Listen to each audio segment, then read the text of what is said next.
topic I have focused on this semester would be oil, primarily the damage the process of extracting oil has had on animals, plants, and people. There is an issue at hand in Canada right now. Underneath this massive forest and wetlands ecosystem lies the second largest oil reserve in the world. Now what does this mean?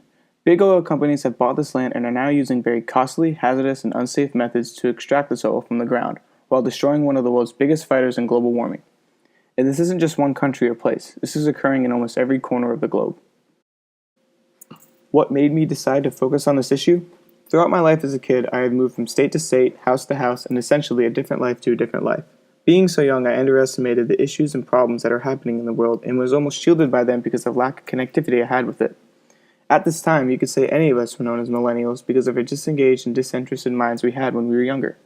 And I did not know that when I looked back on this personal experience, I would think of it as something to impact me and my life. By the end of the school year in 2008, gas prices absolutely skyrocketed around the country. This put a major burden on everyone in the United States. These gas prices soared to over $4 a gallon, and a lot of people's lives changed for a period of time. How did this affect me? My spoiled self seriously overlooked the impact that this had on me. Being 9 miles away from school and my mother taking the trek every day, twice a day, to get me to and from school caused my parents to believe that it was not worth their money. They insisted that I would have to take the bus to school and even back. I was furious.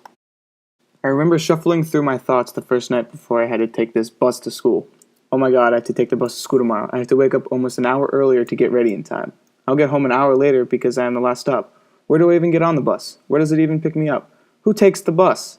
Do I have friends on the bus? Why is this even happening? What did I do to deserve this? I look back at the situation now and I realize how much I fitted the definition of a millennial. Slothful, arrogant, and self-absorbed in my own world of disgust of which my parents were putting me through. There I was, at the bus stop, sitting, waiting, watching the cars drive by. It was then silent, and moments later I hear the diesel-powered sound of the bus roaring around the corner. The doors flew open, and I walked up the stairs, keeping my head low, walked down the aisle, and waited till I see an open seat. Once we arrived at school, I acted like nothing was different, although I would continue to dread each and every beginning and end of the school day. Looking back on the situation a few years later, I recognize the impact this event had on my life. I am no longer defined as a millennial.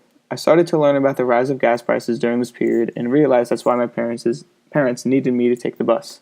This made me think of what the world needed to do to change its ways and how it needed to do it in the aspects of energy.